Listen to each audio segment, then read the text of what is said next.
प्रश्न 376। मेरे ख्याल में सत्संगियों की मौत के बाद उनके संबंधियों और प्रियजनों को भी कुछ दया मेहर प्राप्त होती है। क्या यह सच है?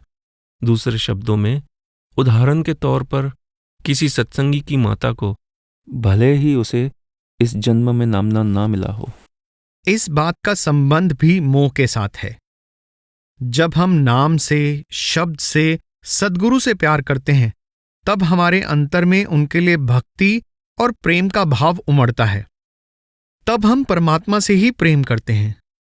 सद्गुरु के प्रति हमारा प्रेम हमें सद्गुरु के पास पहुंचा देगा और सद्गुरु मालिक में समाया हुआ है। इसलिए हम भी सद्गुरु के प्रेम और भक्ति में बंधे उसके साथ ही परमात्मा में समा जाएंगे।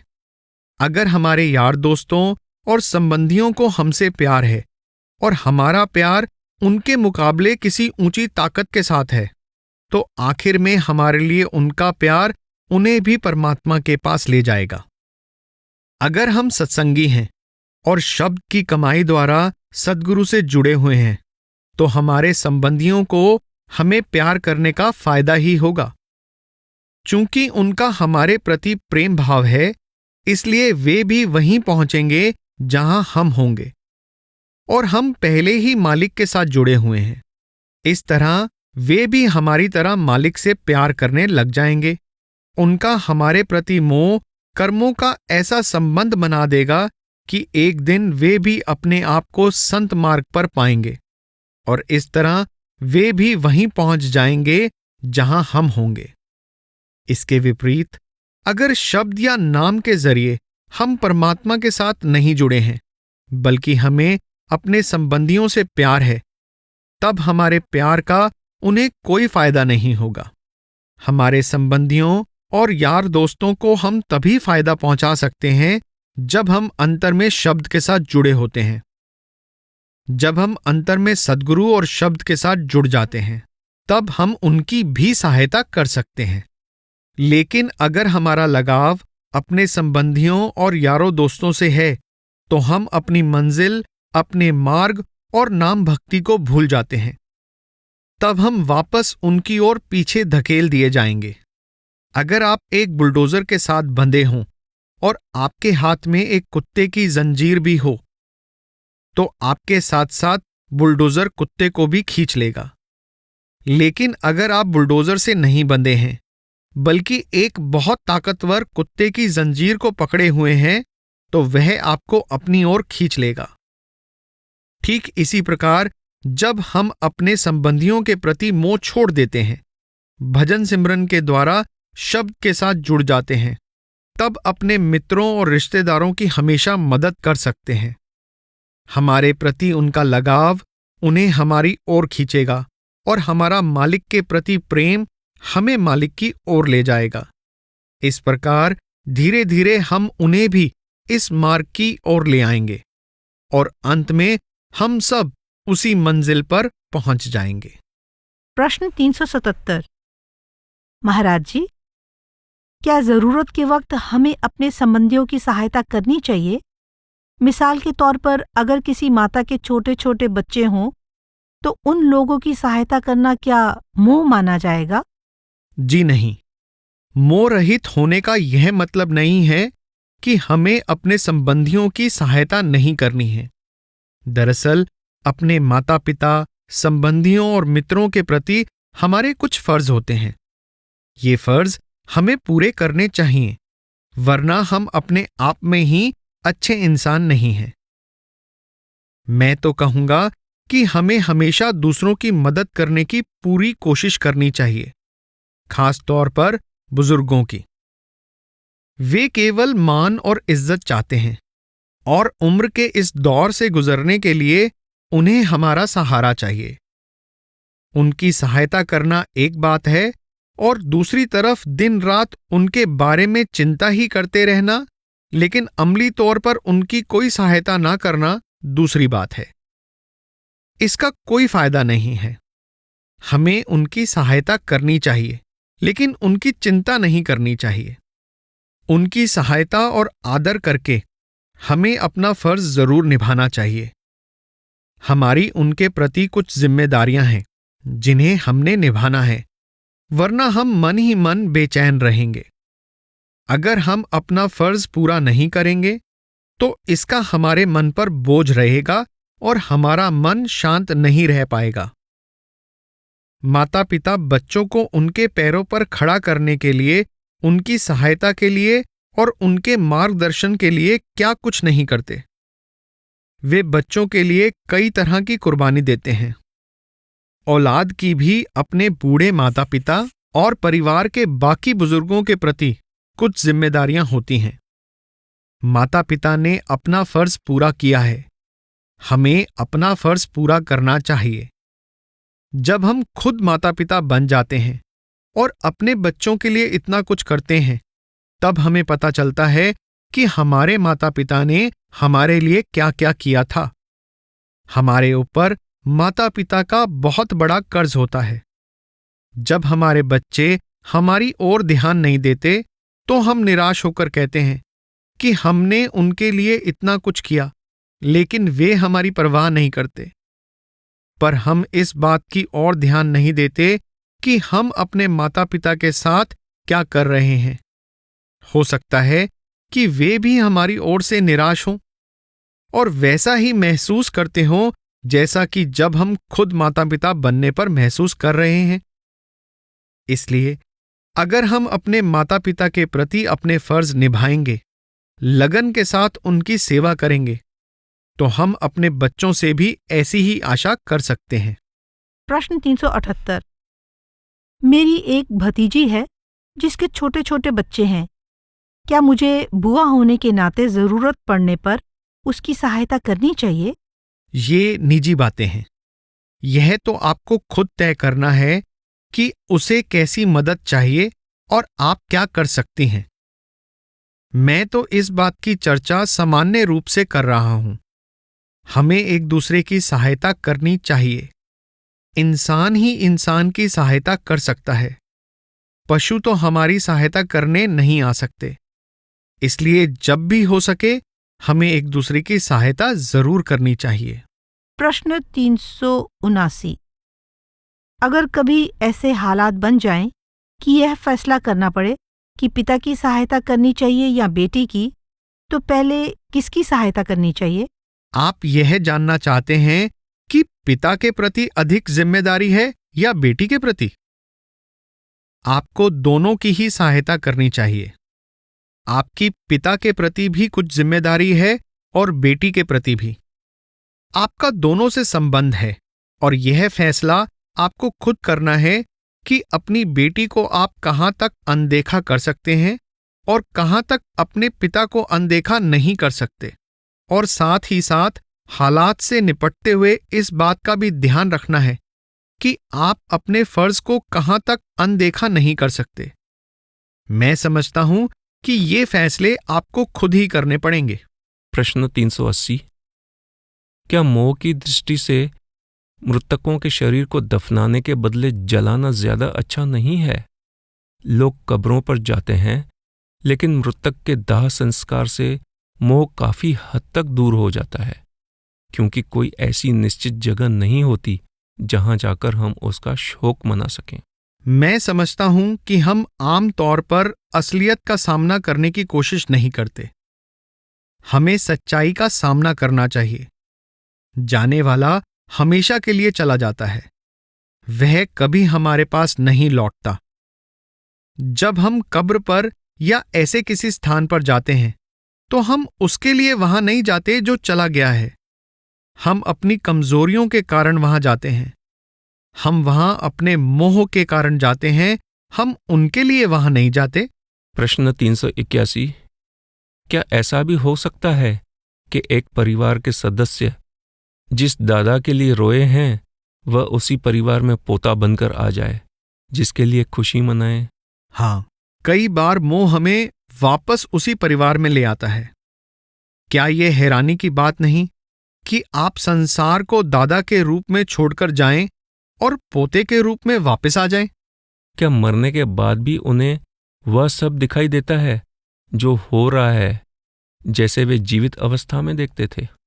नहीं, जहां तक उस जन्म का संबंध था, उन्होंने अपने संबंध समाप्त कर दिए और उनकी मृत्यु के बाद हम उनके साथ अपना जो भी संबंध समझते हैं वह केवल हमारे अपने मन का ख्याल है। जहां उनके कर्म उन्हें ले गए हैं, वे वहां चले गए हैं और अपने कर्म भोग रहे हैं। हमारी चिंता, हमारा दुख उनकी कोई मदद नहीं कर सकता, बल्कि अगर उनका हमारे साथ लगाव रहा है तो हम उनको वापस इस दुनिया की तरफ खींचते हैं। हमारा इतना गहरा मोह ही वे जड़ें हैं जो पीछे यहीं रह जाती हैं और जो हमें वापस संसार में खींच लाती हैं। इसलिए यह ज्यादा बेहतर होगा कि अगर हमारी जड़ें शब्द में हों, शब्द हमें वापस मालिक से मिला देगा और अंत में वे सब लोग भी जिनको हमारे साथ प्यार है, हमारे साथ मालिक में समा जाएंगे। जिनसे हम प्यार करते हैं और जिनका हमसे लगाव है, उनकी सहायता करने का यही बेहतर तरीका है। प्रश्न 382।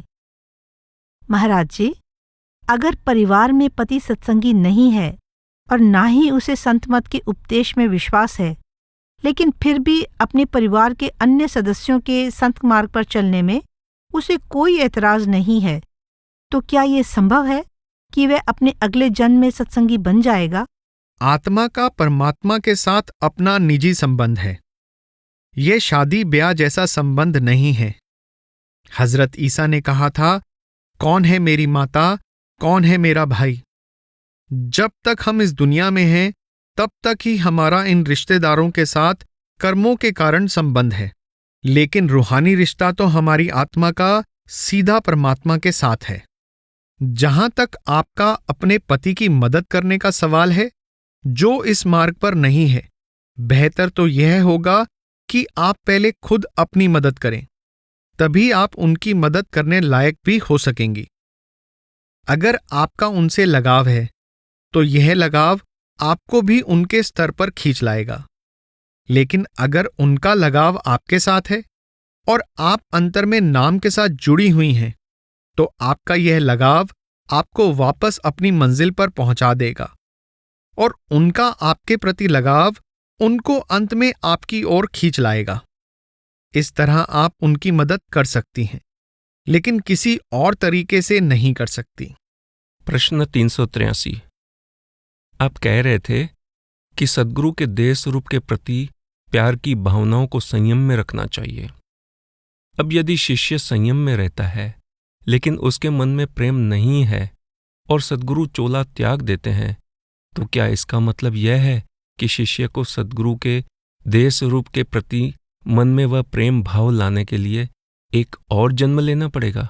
यह उसके कर्मों पर निर्भर करता है।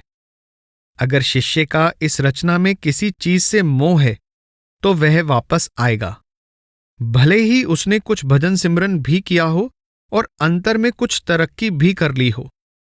इसके विपरीत, अगर उसे इस रचना की किसी चीज से मोह नहीं है, तो चाहे उसने अंतर में कोई रूहानी तरक्की ना भी की हो, तब भी कोई उसे दुनिया में वापस नहीं ला सकता। हमारा मोह ही हमें इस रचना में वापस खींचकर लाता है। लेकिन आमतौर पर शब्द द्वारा इस रचना का मोह दूर हो जाता है। जब हम शब्द के साथ जुड़ जाते हैं, तो हम अपने आप ही इस रचना के मोह से दूर हो जाते हैं। इसका मन की भावनाओं के साथ कोई लेना देना नहीं है। जब हम अंतर में शब्द और नाम के साथ जुड़ जाते हैं, तभी प्रेम भरा संबंध कायम होता है। परमपिता से हमारा रिश्ता सिर्फ शब्द और नाम द्वारा ही जुड़ता है। परमात्मा से जुड़ने के लिए शब्द और नाम से बेहतर और कोई साधन नहीं हो सकता। परमपिता तक पहुंचने का यही एकमात्र साधन है और भजन सिमरन ही आपके अंदर वह प्रेम और भक्ति पैदा करेगा। यही आपके प्रेम और भक्ति को बढ़ाएगा। प्रश्न 384। इस जन्म में जिन लोगों के साथ हमारा नजदीकी रिश्ता है, क्या पिछले जन्मों में भी हम उनके करीब थे और क्या हम अगले जन्मों में भी उनके साथ होंगे? हमारा एक दूसरे के साथ स्थायी संबंध सिर्फ तभी हो सकता है अगर हमें यहां स्थायी रूप से रहना हो। स्थायी संबंध सिर्फ उन्हीं का हो सकता है जो इस देह में कभी वापस नहीं आते। लेकिन जिनका इस संसार में फिर से जन्म होता है, उनका कोई स्थायी संबंध नहीं होता। कभी वे हमारे बेटे और बेटियां होते हैं, कभी हम उनके बेटे बेटियां बन जाते हैं। हम तो यह भी नहीं जानते कि पिछले जन्म में हमारे माता पिता कौन थे। जब हम उन्हें भूल चुके हैं, तो स्वाभाविक है कि हम इस जन्म के माता पिता और इन रिश्ते नातों को भी भूल जाएंगे। लेकिन इसका मतलब यह नहीं है कि हमें अभी इन रिश्ते नातों को भूल जाना है या उनसे दूर भागना है और अपना फर्ज नहीं निभाना है। हमारा कर्मों के मुताबिक उनसे जो भी लेना देना है, उसका भुगतान हमें कर देना चाहिए। हमें प्रेम प्यार से अपना फर्ज निभाना चाहिए, लेकिन उनके मोह में इतना भी नहीं फंसना है कि हम अपने जीवन का असली मकसद ही भूल जाएं। प्रश्न 385। सेंट जॉन ने कहा था, किसी भी व्यक्ति के लिए इससे महान प्यार और कोई नहीं हो सकता कि वह अपने मित्रों के लिए अपना जीवन बलिदान कर दे। क्या एक संत को अपने मित्रों को बचाने के लिए अपने जीवन का बलिदान देना पड़ता है? पुस्तकों में आया है कि संतों को नीचे पिंड में आने के लिए सचखंड में अपने जीवन को छोड़ना पड़ता है। क्या आप इसे समझाएंगे? जी हां, संत महात्मा अपनी तमाम जिंदगी अपने यार दोस्तों की भलाई में लगा देते हैं। वे अपना सारा जीवन अपने दोस्तों के सहयोग में लगा देते हैं, ना कि शोहरत पाने के लिए, अपनी महानता दिखाने के लिए, लोगों पर हुकूमत करने के लिए या पैसा इकट्ठा करने के लिए। उनका पूरा जीवन दूसरों के लिए होता है। वे उन्हीं के लिए मरते हैं, उन्हीं के लिए जीते हैं, उन्हीं की सेवा में अपना जीवन लगा देते हैं। आप सभी संत महात्माओं की जीवनी पढ़कर देखें, वे ही हमारे सच्चे हितैषी हैं। इसके अलावा दूसरे सभी रिश्ते नाते सिर्फ कर्मों के कारण होते हैं। किसी ने ईसा मसीह से कहा, शायद आपकी माता आपसे बात करना चाहती है। वह उनके पीछे खड़ी थी। संत महात्मा हमेशा किसी न किसी बहाने से हमारे सामने रूहानी सच्चाई प्रकट करते हैं। इसलिए उन्होंने कहा, कौन है मेरी माता, कौन है मेरे भाई बहन? जो मेरे परम पिता की रजा में रहते हैं, वे ही मेरे असली संबंधी हैं। इसलिए ये सारे रिश्ते नाते कर्मों के कारण हैं। हमारी कितनी माताएं, कितने भाई बहन हो चुके हैं। हम कितनी बार यहां आ चुके हैं। हमारे कितने यार दोस्त हो चुके हैं। अगर हम उनको भूल गए हैं, तो हम इनको भी भूल जाएंगे। लेकिन जो परमात्मा की रजा में रहते हैं, हमारा असली संबंध उन्हीं के साथ है। वे हमेशा हमारे साथ रहेंगे। ईसा मसीह कहते हैं, अंत में एक ही चरवाहा होगा और एक ही बाड़ा। यही असली संबंध है। स्वामी जी उन्हें ठग कहते हैं। वे कहते थे, हमारे तमाम दुनियावी संबंधी ठग हैं। बड़े महाराज जी उनको मीठे ठग कहा करते थे। वे आपको अपने प्यार में इतना ज्यादा फंसा लेते हैं कि आप अपनी मंजिल और इस रचना में आने के मकसद को ही भूल जाते हैं, और आप अपना पूरा जीवन अपनी मर्जी से खुशी खुशी उनके लिए बर्बाद कर देते हैं। और इस बात का एहसास आपको अंत में होता है कि आपने क्या किया। तब तक बहुत देर हो चुकी होती है। इसीलिए बड़े महाराज जी उन्हें मीठे ठग कहा करते थे। इस दुनिया में हमसे हमारी पूंजी छीनने वाले लोग 3 प्रकार के होते हैं। एक चोर, दूसरा डाकू और तीसरा ठग। उनका मकसद एक ही होता है, लेकिन उनका तरीका अलग अलग होता है। चोर चाहता है कि मालिक घर पर ना हो या गहरी नींद में सोया हुआ हो, ताकि वह उसका सामान चुरा सके। वह नहीं चाहता कि घर के मालिक को पता चले कि उसने उसका सामान चुराया है। डाकू को इस बात की कोई परवाह नहीं होती कि आपने उसे देख लिया है या नहीं। वह आपकी छाती पर बंदूक या तलवार तानकर आपके रोने चिल्लाने पर भी जो चाहता है उसे ले जाता है। ठग हमें अपने प्यार में फंसा लेते हैं, हमारे अपने बन जाते हैं और हम उन्हें अपना सब कुछ अपनी मर्जी से खुशी खुशी दे देते हैं, और फिर अंत में हमें एहसास होता है कि हम क्या कर बैठे हैं। इसीलिए बड़े महाराज जी उन्हें मीठे ठग कहा करते थे, क्योंकि वे हमें बहुत अच्छे, बहुत प्यारे लगते हैं। प्रश्न 386। क्या यह सच है कि हम इस दुनिया में अकेले ही आते हैं और अकेले ही जीते और मरते हैं? दरिया में एक लहर लकड़ी के बहुत से बिखरे हुए टुकड़ों को इकट्ठा कर देती है, लेकिन दूसरी लहर आती है और फिर उनको अलग अलग कर देती है।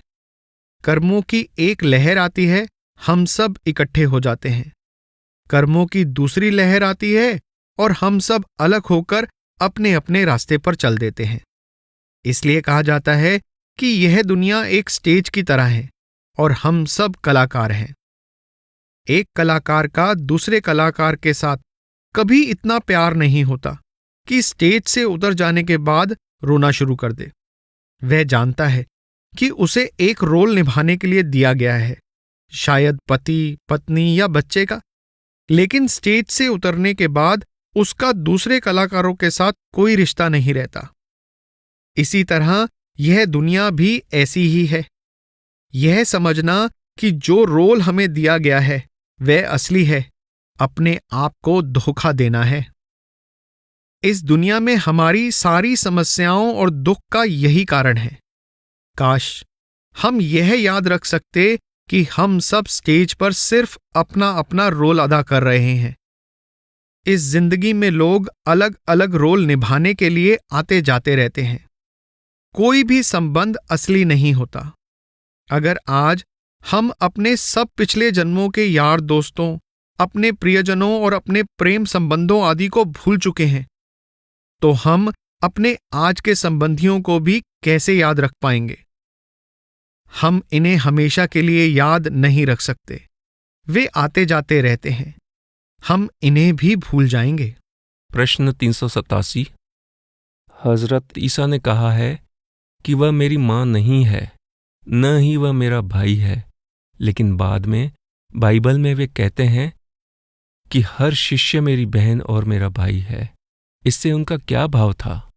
मैं आपको बताऊंगा कि वे क्या कहना चाहते हैं। वे कहते हैं कि अपने पिता का आदर करो, अपनी माता का आदर करो। इसका मतलब है कि अपने माता पिता के प्रति आपके कुछ फर्ज हैं, जिनको आपने इस दुनिया में रहते हुए पूरा करना है। लेकिन उनके मोह में इतना नहीं फंसना है कि जीवन के जिस असली मकसद के लिए आपको जन्म मिला है उसे ही भूल जाओ। हजरत ईसा यह नहीं कहते कि अपनी मां और भाई की इज्जत ना करो। ये कर्मों के संबंध हैं, लेकिन इनके मोह में इतने नहीं बंधना है कि अपने जीवन का असली मकसद ही भूल जाओ। ये आपके स्थायी संबंधी नहीं हैं। इन्हें आप छोड़कर चले जाएंगे। आपका असली नाता परमात्मा के साथ है और उन लोगों के साथ है जो परमपिता की रजा में रहते हैं। लेकिन हजरत ईसा ने दुनियावी रिश्ते नातों के बारे में यह नहीं कहा है कि हमें इन्हें छोड़ देना चाहिए और अपनी जिम्मेदारियों से मुंह मोड़ लेना चाहिए। अगर आप सेंट मैथ्यू की वार्ता पढ़ें तो उसमें ईसा कहते हैं कि अपने माता पिता का आदर करो। माता पिता के प्रति आपकी खास जिम्मेदारी है और उस जिम्मेदारी को जरूर पूरा करना चाहिए। ठीक ऐसी ही जिम्मेदारियां पति की पत्नी के प्रति, पत्नी की पति के प्रति और पुत्र की पिता के प्रति हैं। जो कर्मों के कारण हैं, इन्हें निभाना भी जरूरी है। इन्हें हमें खुशी खुशी और प्रेम पूर्वक निभाना चाहिए, लेकिन इनके मोह में इतना नहीं फंस जाना चाहिए कि उस मकसद को ही भूल जाएं जिसके लिए हमें यह मनुष्य देह मिली है। इन रिश्तों को अहमियत देना हमारे जीवन का परम लक्ष्य नहीं है। जीवन का असली लक्ष्य तो कुछ और ही है। इसलिए यह ईसा मसीह का अपने शिष्यों को समझाने का एक तरीका था कि अपने दुनियावी रिश्ते नातों के मोह में इतने मत फंसे रहो कि जिस मकसद के लिए आप यहां आए हो उसे ही भूल जाओ। वे अपनी माता और अपने भाइयों की इज्जत करते थे, लेकिन साथ ही उन्होंने यह संकेत दिया कि ये सब रिश्ते कर्मों के कारण हैं। हम सब परमात्मा के हुक्म के मुताबिक इस संसार रूपी स्टेज पर अपना अपना रोल निभा रहे हैं, लेकिन असली रिश्ता तो आत्मा और परमात्मा के बीच है। इसके अलावा और कोई रिश्ता नहीं है। प्रश्न 388। हो सकता है हम अपना रोल अच्छी तरह से निभा रहे हों, लेकिन जो कुछ हम कर रहे हों दूसरे इसका गलत अर्थ निकाल सकते हैं और इस प्रकार हम झगड़े और कलेश का कारण बन सकते हैं। अहम बात तो यह है कि आप दूसरों की कितनी परवाह करते हैं। कलाकार का दर्शकों के साथ कभी कोई संबंध नहीं होता। उनका ध्यान सिर्फ अपना रोल अदा करने में होता है। उनका इससे कोई मतलब नहीं है कि दर्शक क्या सोचते हैं। वे जानते हैं कि नाटक के बाद दर्शक यह सब भूल जाएंगे, क्योंकि उनके साथ उनका कोई संबंध नहीं है। विवाह और पारिवारिक जीवन। प्रश्न 389। महाराज जी, हमें समझाया जाता है कि हमें घर में शांति और खुशी का माहौल बनाने की कोशिश करनी चाहिए, क्योंकि ये हमारे भजन सिमरन में सहायक होता है।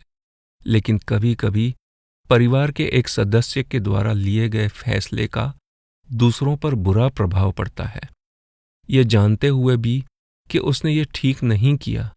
क्या हमें उस फैसले को मान लेना चाहिए या उसका विरोध करना चाहिए? पारिवारिक जीवन में सुख शांति बनाए रखने के लिए हमें बहुत सी मुश्किलों में से गुजरना पड़ता है। इसलिए हमें परिवार में तालमेल बैठाना पड़ता है। बहुत सी मुश्किलों को आपस में बातचीत करके सुलझाना पड़ता है। मैं जानता हूं कि इकट्ठे रहना आसान नहीं होता। भले ही वह पति पत्नी हो, भाई बहन, पिता पुत्र या फिर माँ बेटी हो, 2-3 लोगों का एक लंबे अरसे तक साथ रहना बहुत मुश्किल होता है। आजकल हम सब अपने अपने स्वार्थ तक सीमित होते जा रहे हैं, लेकिन अपने परिवार में अच्छा माहौल बनाने के लिए कोशिश करनी है। खासकर खुशकिस्मती से जब सारा परिवार सत्संगी हो, तब हमें उस माहौल से फायदा उठाना चाहिए और भजन सिमरन करना चाहिए। हमें दूसरों को माफ करके भूल जाना चाहिए। हमारी रहनी और सोच समझ का आधार एक दूसरे के प्रति प्रेम भाव होना चाहिए, और हमें ऐसा माहौल बनाना चाहिए जिसमें रहकर हम रूहानी दौलत जमा कर सकें। हमें एक दूसरे की सहायता करनी चाहिए। प्रश्न 390। महाराज जी, शादीशुदा जिंदगी में प्यार की क्या भूमिका होनी चाहिए और शादी के रिश्ते को बनाए रखने के लिए प्रेम प्यार का होना कितना जरूरी है? शादीशुदा जिंदगी में तथाकथित प्यार के बजाय आपसी तालमेल कहीं ज्यादा जरूरी है। आपस का आकर्षण हमें एक दूसरे के करीब ला सकता है, लेकिन यह आकर्षण हमेशा के लिए नहीं रहता। कुछ समय के बाद यह फीका पड़ जाता है। इंसान का स्वभाव ही ऐसा है। लेकिन एक साथ रहने के लिए, अच्छे माता पिता बनने के लिए, समाज के अच्छे नागरिक बनने के लिए जो जिम्मेदारी, जो फर्ज हमने अपने कंधों पर लिया है, उसे निभाने के लिए हमें एक दूसरे का साथ देना चाहिए। जिसको लोग प्यार कहते हैं, यह प्यार हमेशा के लिए नहीं रहता। आपसी तालमेल ज्यादा जरूरी है। यह प्यार अगर ऐसा तालमेल पैदा करता है तो मुबारक है। मैं प्यार के खिलाफ नहीं हूं, लेकिन पति पत्नी को साथ रहने के लिए आपसी तालमेल की ज्यादा जरूरत होती है। अगर यह प्यार इतना ही बांध कर रखने वाला होता तो कभी कोई तलाक नहीं होता, क्योंकि हर कोई शादी करते समय यही सोचता है कि उसे प्यार हो गया है। मेरे विचार शायद 40 साल पुराने हैं। हमारी सोच वक्त के साथ और उम्र के साथ साथ बदलती रहती है। प्रश्न 391।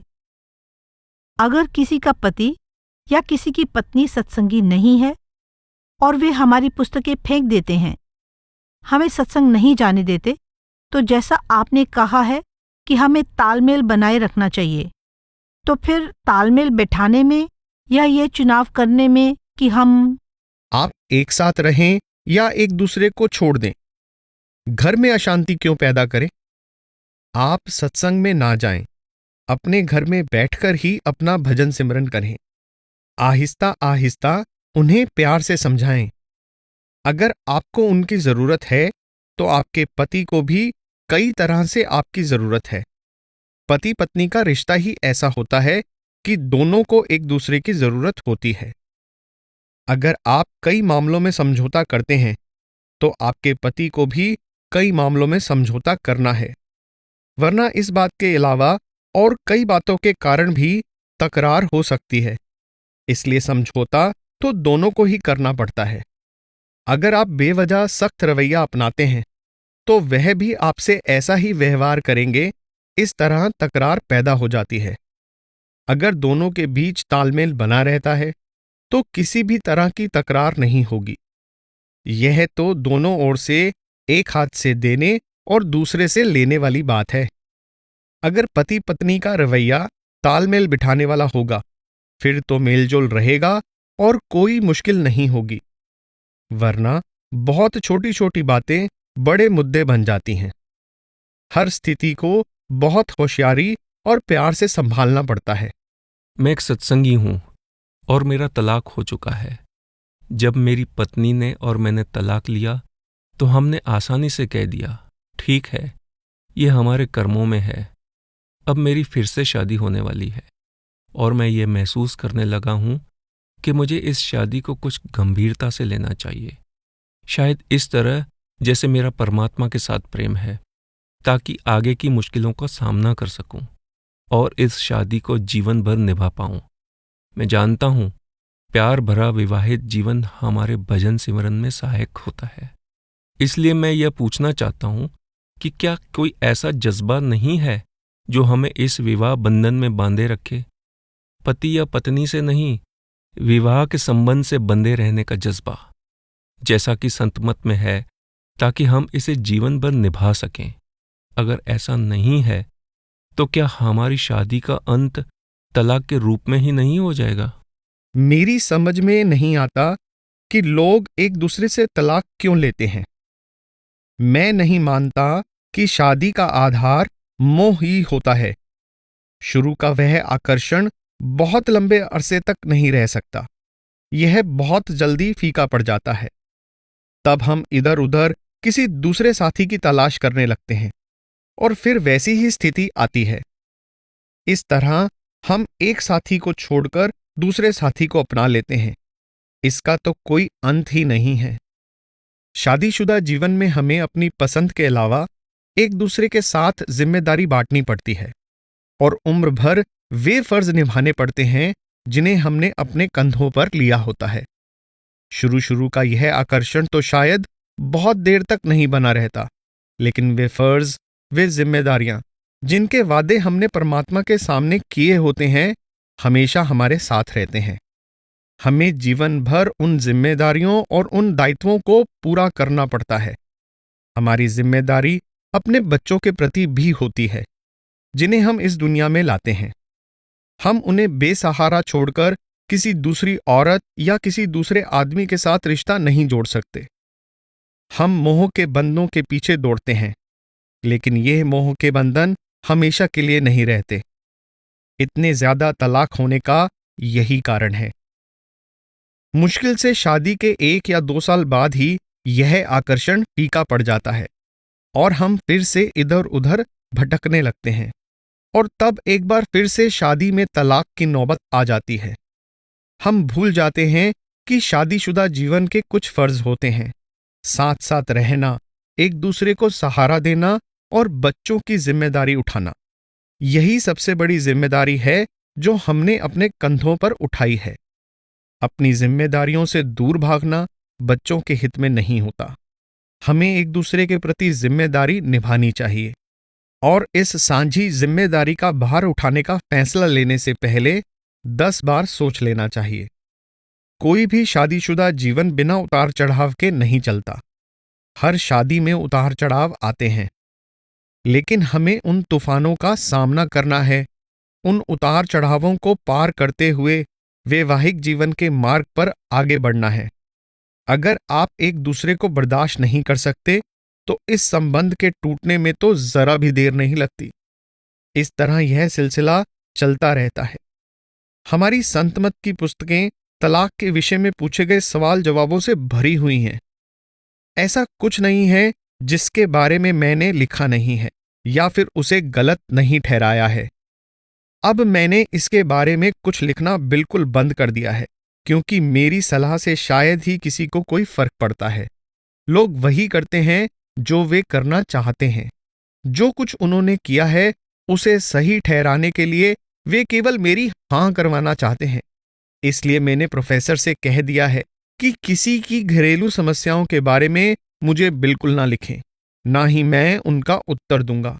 उन्हें अपने आप ही इनसे निपटने दे, क्योंकि वे वही करेंगे जो वे करना चाहते हैं। उन्होंने पहले से ही तय कर लिया है कि उन्हें क्या करना है। हमें बीच में क्यों लाते हैं? प्रश्न 393। महाराज जी, क्या ये सच है कि अगर पति पत्नी दोनों सत्संगी हैं और हर रोज भजन सिमरन का अभ्यास करते हैं, तो क्या मृत्यु के बाद उनकी रूहें आंतरिक मार्ग पर एक साथ आगे बढ़ेंगी? क्या वे एक साथ आगे बढ़ना चाहेंगे? अगर वे इसी जीवन में साथ निभा लें तो मुझे बहुत खुशी होगी। मेरे पास जो पत्र आते हैं उनमें 90% पत्र उन दंपतियों के होते हैं जो एक साथ नहीं रहना चाहते। 90%। रूहानियत में कोई आत्मा किसी की साथी नहीं होती। परमपिता परमात्मा के साथ हर एक का निजी रिश्ता होता है। कुछ लोगों की धारणा है कि आत्मा का साथी होता है, लेकिन यह बिल्कुल गलत है। मालिक ही जानता है कि हमारे पिछले जन्मों में कितनी पत्नियां, कितने पति हुए हैं। अगर हम उनके साथ नहीं रहे तो आप यह उम्मीद कैसे कर सकते हैं कि हम अब के साथियों की मृत्यु के बाद उन्हीं के साथ रहेंगे? ये रिश्ता केवल कर्मों के कारण है और यहीं पर समाप्त हो जाता है। प्रश्न 394। अगर विवाहित सत्संगियों में बच्चे पैदा करने को लेकर मतभेद हो तो किसे हार मान लेनी चाहिए? पारिवारिक जीवन में पति पत्नी को एक साथ चलना चाहिए, एक दूसरे की सहायता करनी चाहिए और संत मार्ग पर चलते हुए एक दूसरे का सहारा बनना चाहिए। संतमत कभी झगड़े पैदा नहीं करता, बल्कि इससे तो आपको खुशी मिलनी चाहिए। आपको एक दूसरे के साथ मिलजुल कर रहना सीखना चाहिए। खुशी तो हमेशा दूसरे के साथ मिलजुल कर चलने से ही मिलती है। दूसरे व्यक्ति को अपने मुताबिक चलने के लिए कभी मजबूर ना करें। सुख तो हमेशा समर्पण में होता है, दूसरों को नाराज करने में नहीं। प्रश्न 395। अगर किसी सत्संगी महिला के पति को गुस्सा आ जाता है और वह अपना गुस्सा उस पर निकालता है, तो उसे क्या करना चाहिए? मेरे ख्याल में आपका रवैया प्यार भरा होना चाहिए। आपको अपने पति के गुस्से का जवाब उसी तरह गुस्से में नहीं देना चाहिए। पति जो कुछ भी कहे उसका मुस्कुराकर जवाब देने की कोशिश करें। उसे शांत करने की कोशिश करनी चाहिए। अगर फिर भी पति शांत ना हो तो आपको उसकी तरह गुस्सा नहीं करना चाहिए। एक छत के नीचे दो के बजाय एक ही गुस्से वाला व्यक्ति काफी है। ऐसे हालात को सूझबूझ, प्यार और मिठास के साथ संभालने की कोशिश करनी चाहिए। प्रश्न 396। मैं पिछले 1.5 साल से सत्संग में करीब करीब लगातार आ रहा हूं और मेरी पत्नी ने मेरा कोई खास विरोध नहीं किया है। वह आज पहली बार यहां आ रही है। क्या उसका विरोध न करना इस बात का संकेत है कि उसने अंदर ही अंदर संतमत को स्वीकार कर लिया है, हालांकि यह बात साफ जाहिर नहीं हुई है? मुझे इसके बारे में तो नहीं पता, पर इससे यह बिल्कुल स्पष्ट है कि उसके दिल में आपके लिए प्यार है। मैं यह तो नहीं जानता कि यह इस बात का संकेत है कि वह इस मार्ग को समझने की तैयारी कर रही है, पर इससे यह बात निश्चित रूप से स्पष्ट है कि वह आपका और आपके असूलों का आदर करती है। वह आपको खुश रखना चाहती है। आपको यह बात बस इसी नजरिए से देखनी चाहिए और बाकी सब कुछ उसके भाग्य पर, उसके कर्मों पर छोड़ देना चाहिए। हमें किसी को भी जबरदस्ती इस मार्ग पर लाने की कोशिश नहीं करनी चाहिए। अगर कोई दिलचस्पी रखता हो तो उसकी सहायता की जा सकती है, पर अगर किसी को इसमें कोई दिलचस्पी ना हो तो उस पर अपने विचार थोपने के बजाय हम खुद उदाहरण बनकर उसकी कहीं ज्यादा सहायता कर सकते हैं। खास तौर पर इस देश में जहां विचारों की इतनी आजादी है, हर किसी का अपना नजरिया है, हर कोई अलग अलग माहौल से आता है और अपने अपने विश्वास और असूलों पर टिके रहना चाहता है, और फिर हम सबका इस और आने का अपना अपना वक्त है। इसलिए अगर हमारा साथी संत मत में दिलचस्पी नहीं ले रहा है तो हमें हताश नहीं होना चाहिए, बशर्ते कि वह हमारे मार्ग में बाधा ना बन रहा हो। अगर हमारा सचमुच आपस में प्यार है तो हम एक दूसरे की आस्थाओं का, जीवन के प्रति नजरिए का, खासकर रूहानियत के विषय में एक दूसरे के विचारों का आदर करेंगे। इसलिए अगर हमारा साथी हमारे इस मार्ग में किसी तरह से बाधा ना बने तो हमें खुश होना चाहिए, उसका आभारी होना चाहिए। हाँ, अगर पति और पत्नी दोनों इस मार्ग पर आ सकें तो उन्हें खुशी जरूर मिलती है, क्योंकि ऐसे में वे एक दूसरे की खूब सहायता कर सकते हैं, एक दूसरे को सहारा दे सकते हैं। पर अगर ऐसा ना हो तो साथी का मार्ग में बाधा ना बनना भी एक बहुत बड़ी बात है। आपको इसके लिए भी शुक्रगुजार होना चाहिए। प्रश्न 397। स्त्री पुरुष की, पति और पत्नी की वह धारणा कहाँ से आई जिसके बारे में निचले दर्जे के महात्मा योगी उपदेश दिया करते हैं? किसी समय मैं एक ऐसे गुरु की शिष्य थी जो इस तरह की शिक्षा देते थे, यानी वे अपने आप को गुरु कहते थे और इस बात पर बल देते थे कि रूहानी तरक्की के लिए पति पत्नी के रिश्ते के रूप में रहना जरूरी है। मैं सोच रही थी कि शायद आप कुछ जानते हो कि इस तरह के उपदेश का आधार क्या है। वे कहते थे कि विवाह करके स्त्री पुरुष का रिश्ता जुड़े बगैर कोई भी पूर्ण नहीं हो सकता। आपका मतलब है कि अगर कोई स्त्री या पुरुष शादीशुदा नहीं है तो वह रूहानियत के रास्ते पर कभी चल ही नहीं सकता? उनका यही उपदेश था। मैं इस विषय पर चर्चा ना ही करूं तो बेहतर है, लेकिन मैं इतना बता सकता हूं कि इस तरह की कोई बाधा नहीं है।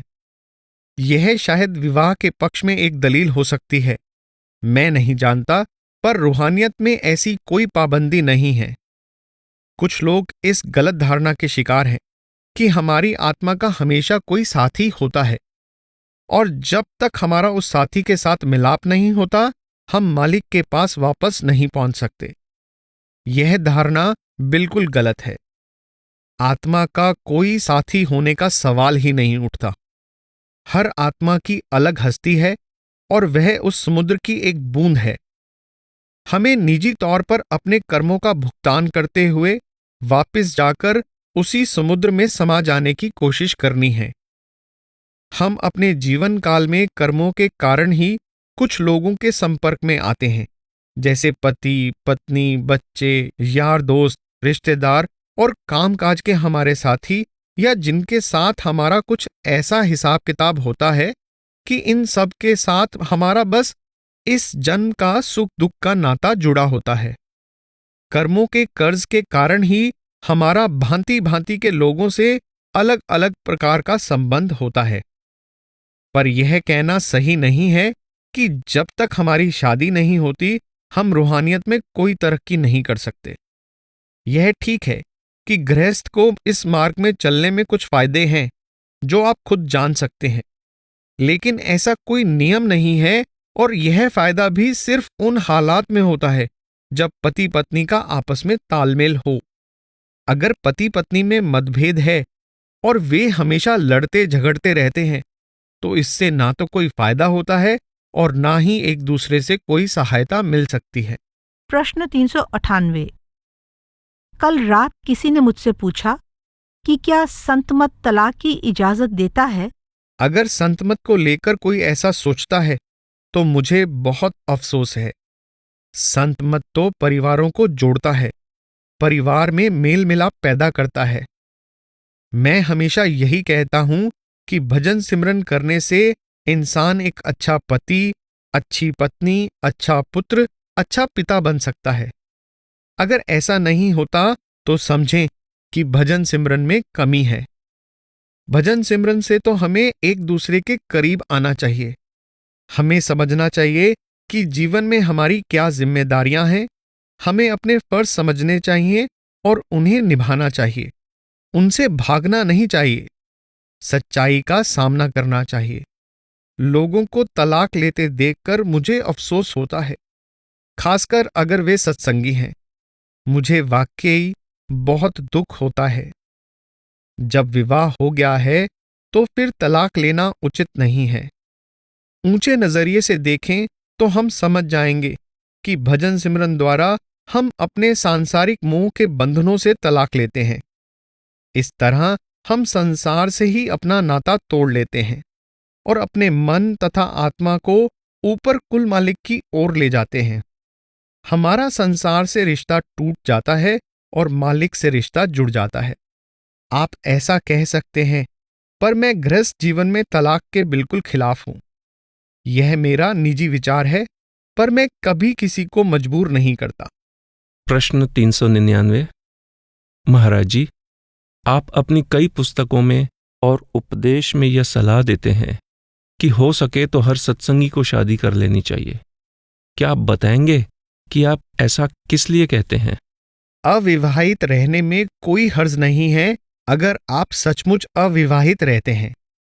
अगर आप सिर्फ विवाह से बचने की कोशिश करते हैं और इसके बावजूद किसी साथी की जरूरत महसूस करते हैं या फिर किसी के साथ रहते हैं, तो अपने आप को और समाज को धोखा देने की क्या तुक है। शादी ही क्यों ना कर लें, वरना इतने मजबूत बन जाएं कि सचमुच में अविवाहित रहें। बेहतर यही है कि एक ही स्त्री के साथ रिश्ता रखें, बजाय इसके कि कई स्त्रियों के पीछे भागें। जब मन हमेशा भागता रहता है और कई औरतों के साथ दिखावटी प्यार करता है, तो क्यों ना शादी करके घर बसा लें।